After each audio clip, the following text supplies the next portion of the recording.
9 accredited colleges, over 250,000 students enrolled, with an annual budget of $5.8 billion. He is a noted scholar and education activist, and he has over 30 years of experience as an educator, faculty member, and administrator within California public higher education.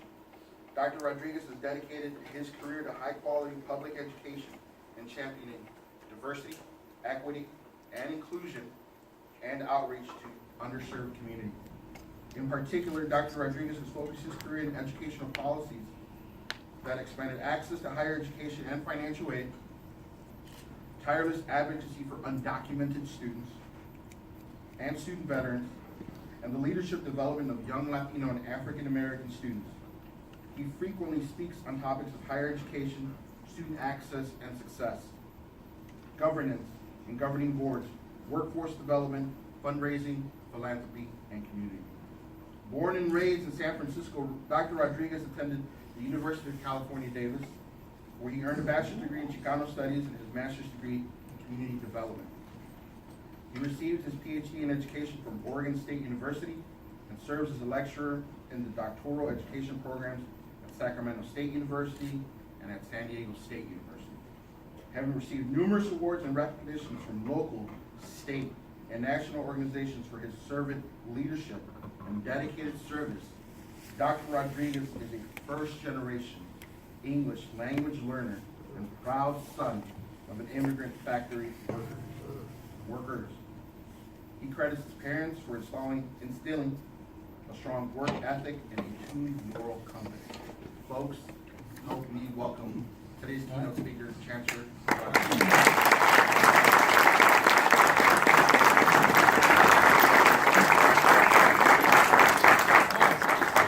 I just had an out-of-body experience. I said, who's that man talking about? Thank you, Cesar, for that warm introduction. President Jeffries, my colleague and friend, for opening up your home. And you know, when Cesar reached out and said, we're going to put together a Men of Color conference, and we'd like for you to share a few words that might be encouraging, that might open a door, that might, shed some light on, a window through what could be the future of our community, these men. I said, absolutely. I asked Maria Veloz, who joins me today, the chief of staff, I said, clear the way. I said, clear the way, which means make it happen. And this is the kind of dedication that the administrators who are here at SMC, those who have joined you from the different colleges who are here, their dedication, our life's work is to ensure your success. That should be on our business cards, ensuring the success of students, period. So if this conference, and I commend all of you for doing this, getting this together, and I love the title, Agents of Change.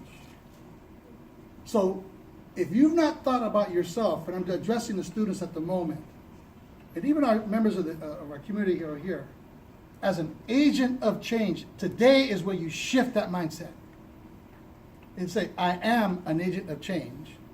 And you start living that prophecy, living out your life, your choices, your activities, your academics, your relationships in a way that fulfills this notion of an agent of change. It's a powerful, powerful construct. So step one, I only have a few minutes today to sort of set the tone, is to get into your mindset, a positive mindset, that everything you bring from your life experience, from your family, from your culture, your identity, your language, your food, your customs, your tradition, that is all value added.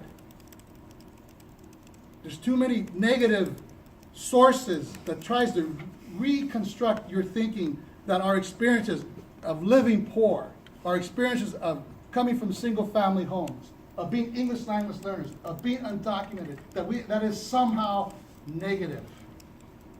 The message today in all the workshops that we are doing is that these experiences are actually value added. I will share clearly with you the reason that I stand before you in the role that I'm in is because the experiences that I have had help to shape and inform the policies that we shape in our district around students who are poor, who are first generation, students who are looking for career pathways or ideas about what they may want to do. Those are all value added. So the first thing is mindset. Positive mindset shift.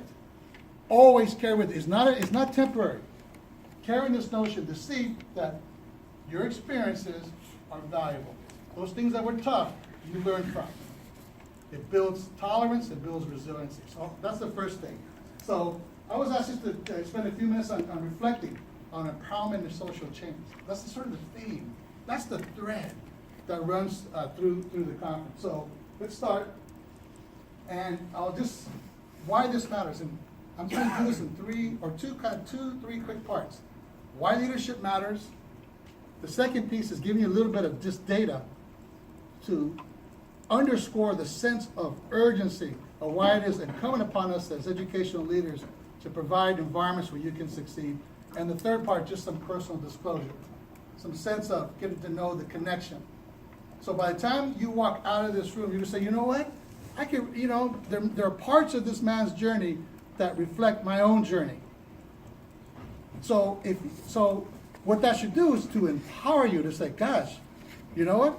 If this cat can do it, maybe I can too, and do more. It's just that simple.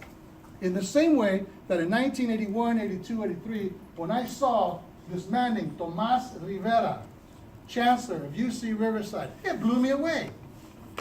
I said, I didn't think that Mexicans could be chancellors. I didn't know what the word chancellor meant. I didn't know what it meant. But the point is that there was something, an unknown person that had a trajectory that got to a level of running an institution. And I didn't know back then that I actually planted a seed. And here I stand today. So the point is, you don't know where this intervention is going to happen, but it starts with a positive mindset. Because there's too much that's going to try to throw you off your track, to try to dissuade you. And I've worked with probably hundreds of thousands of students by now in my career. And there's one common characteristic of success, positive mindset, and one common characteristic of when students don't reach their full potential. You know what that is? Self-doubt. When you take yourself out of the game. Somehow those voices can't do this. It's too hard. I'm the first one. Family's poor. Can't make the time. I got to work. I got a child. Making bad decisions. All those private voices that stir up this thing called self-doubt. I have seen it extinguish the lives, the aspirations, the dreams of more men of color in particular than anything else. So you remove that today. That self-doubt. It's going to be hard. You got to work for it, of course, and we'll talk about that. But this notion of self-doubt, and I'm naming it so we can claim it and discard it. The things that you need to discard in your life, name it and claim it and throw it out. Or else it's going to linger there and continue to tug at you at most inopportune times. This I assure you. So let's move on. Let's move quickly. So, as we think about an agent of change, Dr. Jeffries will attest, and all the leaders here will attest. When you start talking about what do leaders do, what characteristics do they have? How do they, make things happen? Well, I'm putting you as community college leaders, which I see you all as, these are sort of just some of the basic tools of connecting, advocating, disrupting, facilitating conversation. When you get to position to fund certain initiatives, and of course setting the tone for the discussion, for the environment, for the organization. So that's one kind of a different way maybe to look at leadership. Say, I need all these tools, all these characteristics, all these technical knowledge, skills, and abilities. That is true. But all towards what end? Facilitating and advocating and connecting. So I just wanted to throw that out to you.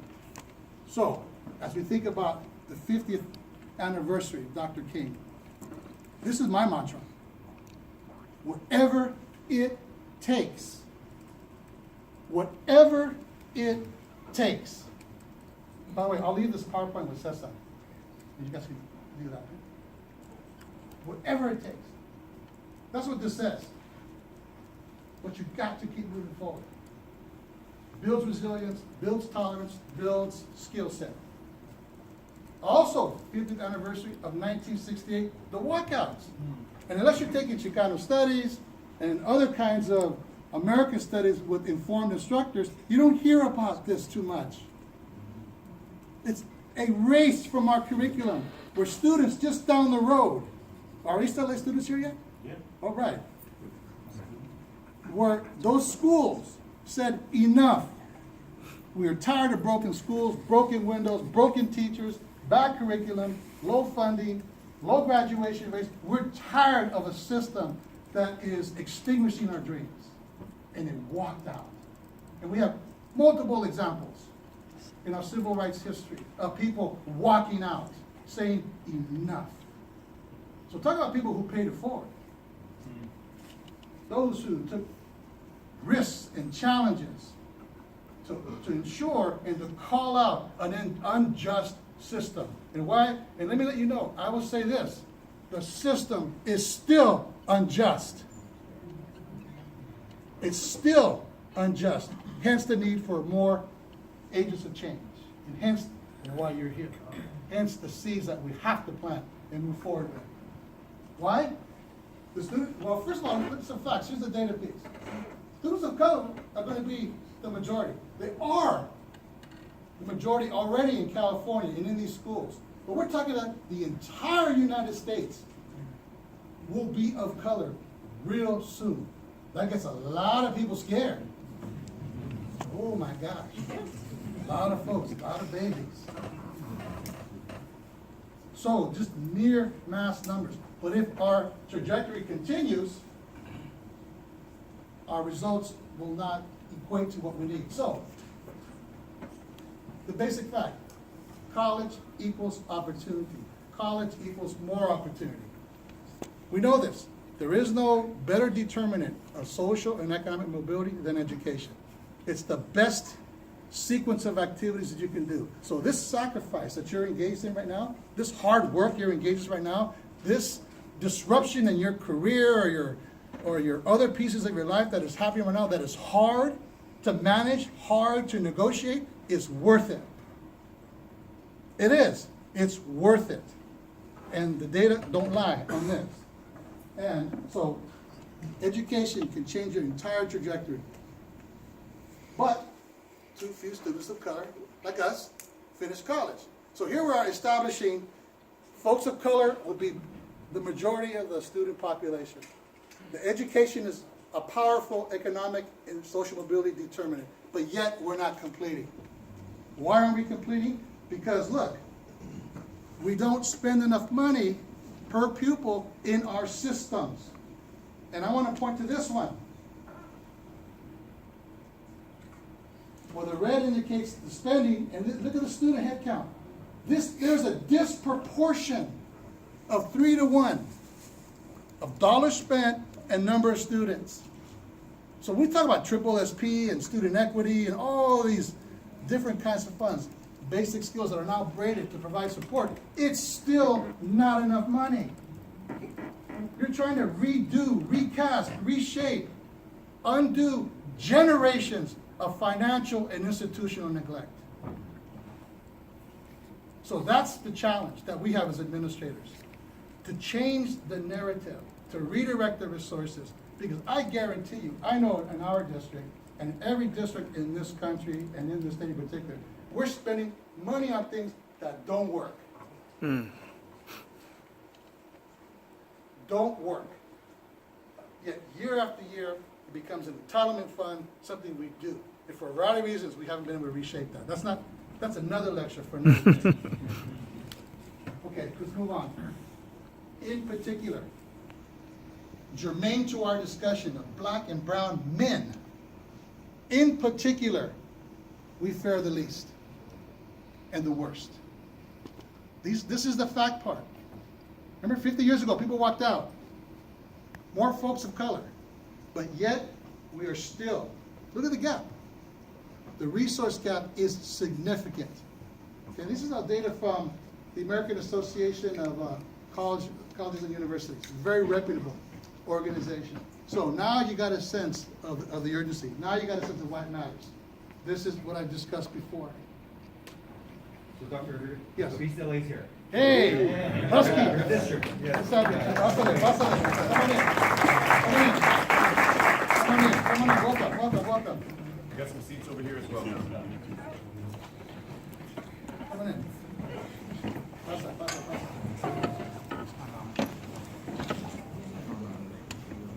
This is more of the same. Underscoring.